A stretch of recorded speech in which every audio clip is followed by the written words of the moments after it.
Hey, thanks for joining us here on the Coach for Life podcast. Here on the show, we talk with coaches who have not only had great success on the scoreboard, but have also had long-term success helping their players win in life.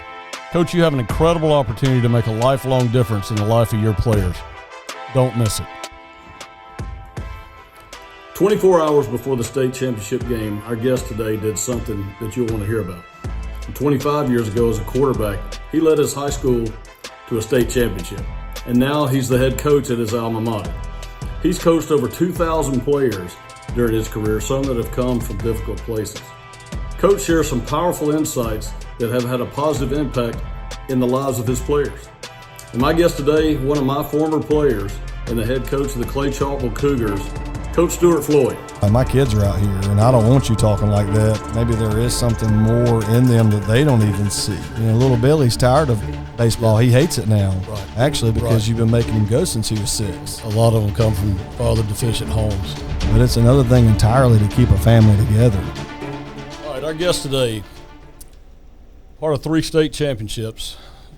1 as a player, 2 as an assistant coach, and now the head coach of Clay Chalkville High School, Coach Stuart Floyd. Great to have you. Appreciate you having me. Good. I'm excited about this. I've known Coach Floyd for a long time. What were you, 10th grade, 11th grade? Yeah, 16 years Came old. to Clay Chalkville as a player, Mm-hmm. and that was I had some neat times over there. Yeah, that was, yeah, to say the least. So you've been in athletics, I guess, ever since you can remember. What was one of the first things that drew you to sports? My dad was a coach at Tarrant High School. I think he got there in 1971, maybe. I think he started in Vestavia in 1970, the first year it opened as a high school, and then went to Tarrant the next year. And so, you know, I grew up, you know, Tarrant. Yeah. Like, I really thought if you cut up my arm, I might bleed like navy blue and gold. Right. Till I was about 9 years old. Going to practice. Yeah. So I was the ball boy, the manager, you know, everything. And how cool was that to be a part of that? I guess you didn't know any different. Yeah, I mean, it was good. You know, I mean, I was up on the stage with coaches smoking on the stage, and you know, thought that was normal. So. Oh yeah. Yeah. That's cool. Being a coach's kid is a unique. But I guess if you don't know anything else, you don't know anything else. Yeah, it can be hard. You know, I think a lot of people, you know, especially when you're in middle school, high school, people think that you make certain things, you make the team because your dad's a coach or whatever, even if you're the best player or, you know, an average player. So you've always kind of got that going against you.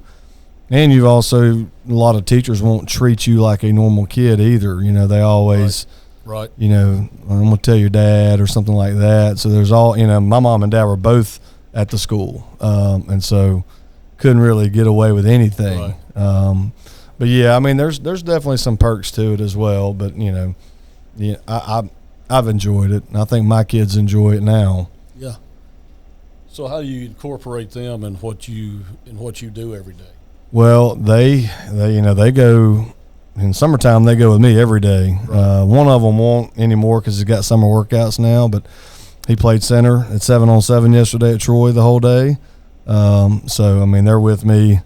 You know, they do the workouts, they do the running. Yeah. They are pretty much a part of the team every chance they can be. So, what do you think they get from that? Well, I think, you know, early on, I think they thought Dad didn't know anything. And then when they started, like, going to practice and kind of seeing that maybe kids have a different, you know, respect for me than maybe they think, you know. Right. Like, oh, you know, these people, you know, Dad's pretty important to these people, so he must be important, I guess. Something good. Yeah, like maybe he does know what he's talking about. Yeah, I think just seeing that and just, you know, it's good for them to see me, you know, in action in the way that I treat other people. Yes. And you know, as a kid, I mean, I watched my dad and the way they interacted with players and the relationships they built with players. And I think, you know, it's, you know, I can't tell you how many times I've had people from Tarrant come up to me and say, hey, I knew your dad, and your dad meant this, and you know, I've never heard anybody say anything negative about him. And so I think that just, and it may not mean much to them right now, but I think as they get older and become adults, that it'll make an impact on them. What do you think your players get from seeing you interacting with your boys? I mean, hopefully, this is what being a dad looks like. Yeah. Just the stability. Number one, you're coming to work every day. Your kids are always with you. And so I think that's, family's a priority to me. And so I think that, that'll rub off on them. And at the same time, I tell our kids, like, look, you're not going to talk, like you want to at practice. Like, my kids are out here and I don't want you talking like that, and for our coaches as well. That's something we've talked about. There's people out here that I don't want them to hear that. I want this place, the environment, to be somewhere that my kids can be comfortable and my wife can be comfortable with them coming, with me to work. We don't have to change what we do. No. So that's great accountability. Give us some thoughts on leadership. Well, number one, it can be lonely at the top for sure. I do think leadership is something that's taught to you. I think my parents did a good job of teaching me how to be a leader, in the sense that, when you're really, really good at sports or something and, other people really aren't, at your level, right, it's easy to get mad at people. And so I think they did a really good job of, when I was young, kind of explaining to me, like, hey, you got to bring the best out of these people. You can't get mad at your teammates because they're not as talented as you. But the words you use and your encouragement can bring confidence in them. And so I think, that's what, to me, that's what leadership is really getting the best out of people and being able to see, that maybe there is something more in them that they don't even see. Sure. You said 18, this will be your 18th year. Yeah. How have players changed in the time maybe from the time even that you played to now? What's the good and the bad in that? Yeah, I would say I'll do the bad first. I think that there's people don't tie down roots anymore. Families, there's a lot of bouncing around and what's the very I want my kid to win right now and get a scholarship and and people are just very transient now, more than ever so, that just kind of bounce around from community to community till they find the right fit. I think people do that in church as well. Yeah. Just kind of bounce around till they find what fits them, right, really good. But I think that, the NIL, the portal, all of those social media, all of those things have really pulled out the me in athletics, more than it ever has in athletics. And so I think that's probably the negative. And the other negative I would say is the evolution of travel baseball, AAU basketball, 7-on-7 tournaments and stuff have made sports year round now, and so you got less kids playing multiple sports. They're having to choose. Yeah, I mean it's a year round thing now. So right, if you're not on, if you're not playing AAU basketball in your off season, well, you're behind. Right. Or if you're not playing on this travel team when you're 8 years old, you're already behind. You can't make the varsity team. And that's sure, and that's reality for a lot of people. And so I think you got a lot of parents buying into that pretty early, that we've got to focus on this. Right. And I don't know if I screwed my kids up, because I was solely against that, of just, hey, we're gonna focus whatever season we're in that season. And with my kids, a lot of kids would go, from basketball practice straight to hitting lessons or pitching lessons or whatever. And I was just like, we're not going to do that. yeah, And so I don't know if I've screwed my kids up doing that or not, but I just wanted them to focus on whatever we're in, we're in. enjoy where you are. Yeah. And I'm not going to run myself crazy. Right. Because, you're 10 years old. Like, Sometimes chasing a ghost almost. yeah, I mean, you can either hit a baseball or you can't, Right. and so I just, as a parent, I just wanted our kids to play as many things as possible, and also be kids at the same time, because a lot of these kids they're missing out on childhood, going to all these lessons or these trainers or whatever.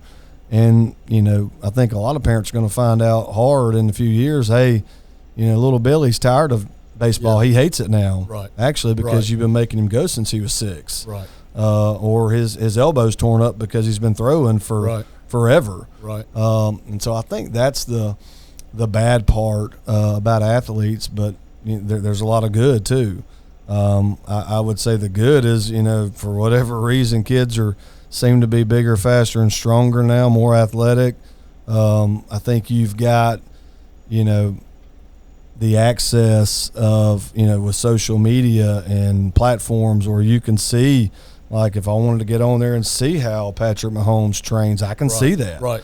Things you would have never seen 20 years ago. Sure. We have access to anything that we want to see. And so I think a lot of kids are, I always tell my, players now, like, hey, I learned, we have like a word of the day, and so I use the word emulate sometimes, and they're like, what the crap does that mean? I'm like, well, I learned to play basketball by watching Michael Jordan. That WGM was one of the only things that had basketball games on, and so I grew up watching him. And the doorpost, the doorpost on my door was the basketball goal in my house, and so, I learned to do, maneuver my body like I saw him. I want to be like Mike. The commercial. Yeah. But at the same time, I don't think athletes have changed in the sense that they still want stability. They want to be coached, and they want to learn, and they want, they need the framework there. And so I don't think they have changed in that sense. Parents have changed a lot. And parents are really sensitive now, and if it doesn't work out, within two days, and he's not starting like you think he should, then we'll just pack up, take our ball and go home. Yeah. Instead of, hey, just play better, get better, do more. Work through it. Yeah, and I think that's been lost in our society. How much of an impact, even under those circumstances, do you feel like a coach can have? You talking about towards athletes? Yeah, toward their players. Oh, I mean, it's immense. I think it's, Billy Graham says the coach can impact more people in a year than most people can in their lifetime, and I truly believe that. No doubt. The way I look at it, this is 18, it'd be year 18 for me, so I'm looking at, roughly maybe 2,000 kids that I've kind of come into contact with and have relationships with. And most people don't have that opportunity, even to have, impact on 20 people in their lifetime, much less 2,000.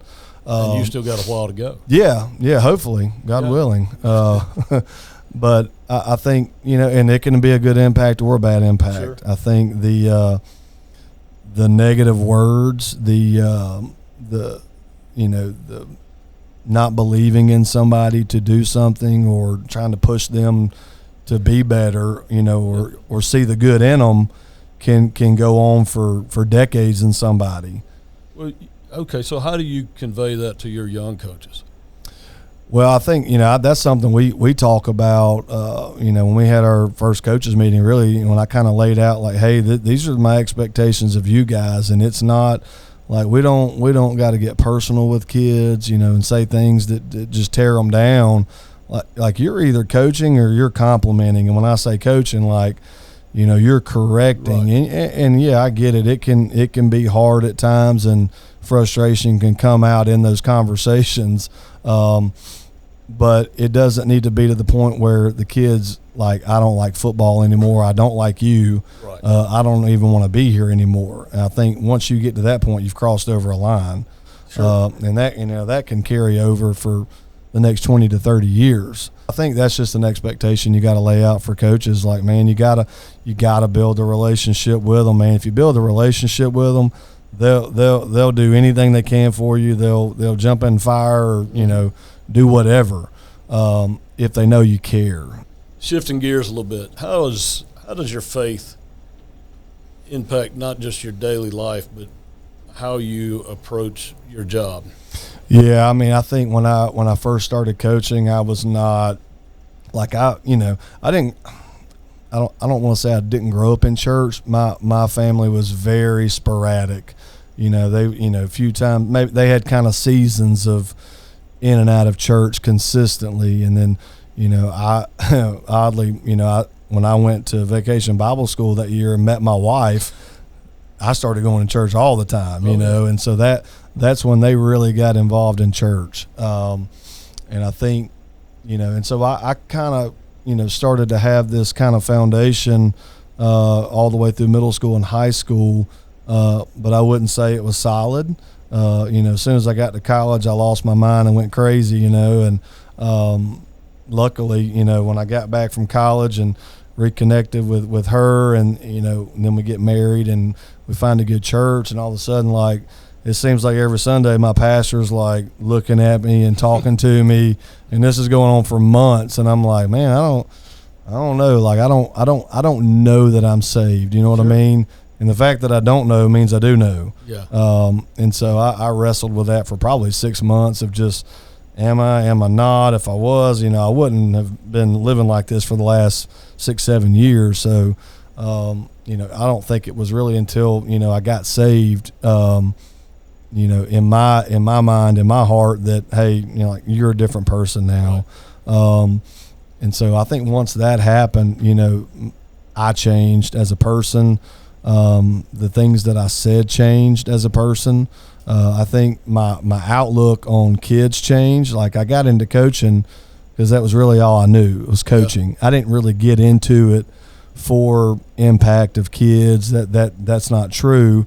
But as I became a believer and, start to be regenerated, then all of a sudden, I'm reading this thing called the Bible, and it's saying that, hey, your purpose is not coaching. It's, sharing the gospel with people. Like, that's your purpose. Yeah. And so I think once you have that kind of transformation in your mind, renewal of your mind, I guess, you start to realize that, coaching is just an avenue, right. A platform where you can share the gospel with people. Have I always done that? No. But, lately in my life, in the later years of coaching, that's definitely been more, of an aspect that I've tried to use. Okay, so let's apply that to your program. What do you feel is the cornerstone, or what do you want the cornerstone of Clay Chalkville football to be? Well, let me tell you this. I'll tell you this story. So last year, I did Bible study with the whole football team. Well, anybody that wanted to come. Sure. On Fridays. And I started from ground zero, Genesis 1, because I really thought, man, it's really hard to tell. It's really hard to tell kids about Jesus, and you don't really know. Like, you just pick up in the middle of Matthew, Mark, Luke, and John, but you don't know any, like, none of it makes sense because you're in the middle of a story and you don't really know the first 2,000 years. Yeah, you have, like, no idea what happened and how is this all connected. Sure. And so I really wanted to go through the Bible with these kids and go through some of these major stories, major events, major people, and how did this all connect, and kind of give them the 20,000-foot view. Yeah. We're not getting verse by verse, but we're hitting highlights and going through these books, and we made it all the way through the Old Testament. Okay, and we're we're in the semifinals against Parker, and I have not made it to Jesus yet in the New Testament. But there was something I wanted to get in.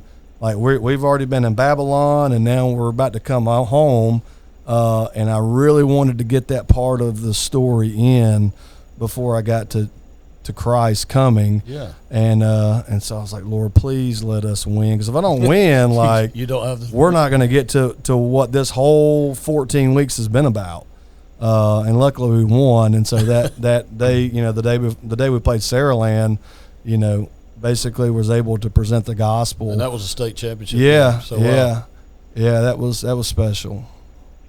A lot of teams, especially when you get to the elite level, have great players. Mm-hmm. But the games are usually won and lost with those, the guys in the trenches or the I would say mediocre players, but maybe not the star players. Yeah. What attributes are you looking for when you're building your team? Yeah, I think, first of all, you got to have, and it really goes beyond coaches. Number one, you got to have good administrators that will allow you to bring in, who you need to bring in, when you need to bring them in.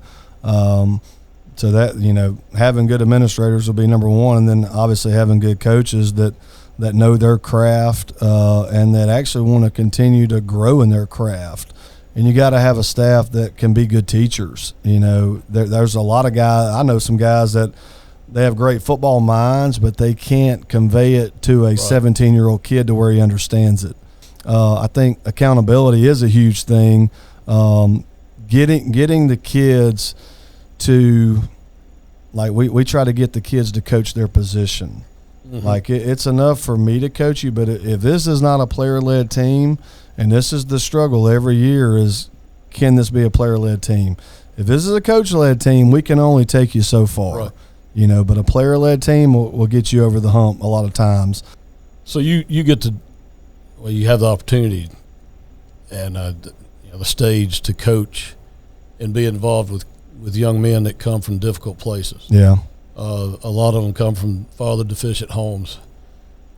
How do you address that, and how can you kind of show them, man, it don't have to be that way?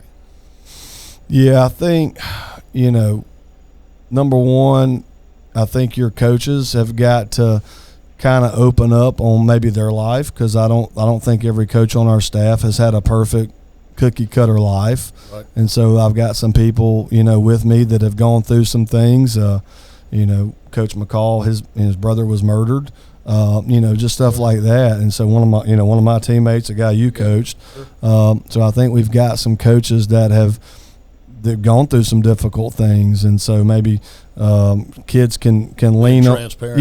Yeah. Kids can lean on them, and we've got, kids on our team that have had similar situations happen. And so I think just kind of having people that have gone through that can definitely help.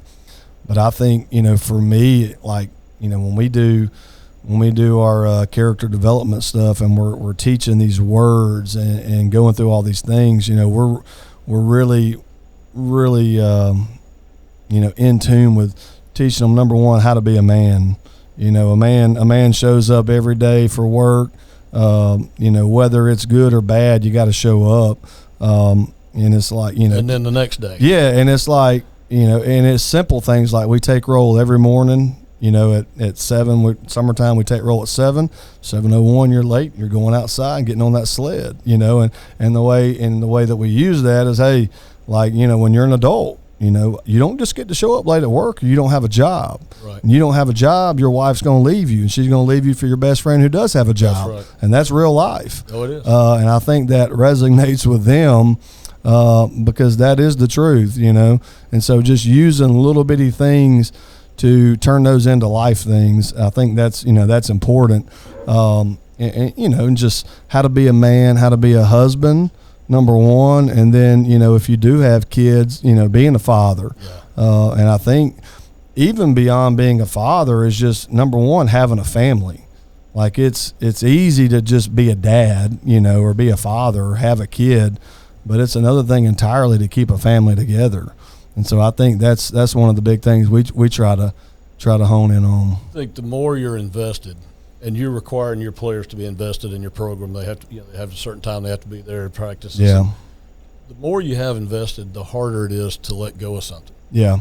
And the same thing with your family. So that's great lessons. I want, number one, I want the kids that don't have dads. You can't use that as an excuse. That has no bearing on what you do. Right. You have choices. You have decisions. I got a lot of kids that got fantastic moms that do both. Yeah. I've had moms call and say, hey, I need your help. Like, these boys are way past what I can deal with. I need you to help me out. I'm glad to help you out. Sure. There's some good that can come from kids that don't have dads because they're looking. Like, right. They're looking for a father figure, whether they know it or not. They're looking for that stability, that male stability, to just show them like, hey, what does a man look like, and you can see that from kids, and I'll tell you, they gravitate towards you really, really quickly. We know who they are, and so that's something that we take in mind all the time. You got a player that maybe you had 3 years ago, 4 years ago. He's struggling. Not sure he can hang in there with his kids, with his wife. What kind of encouragement you want to give them?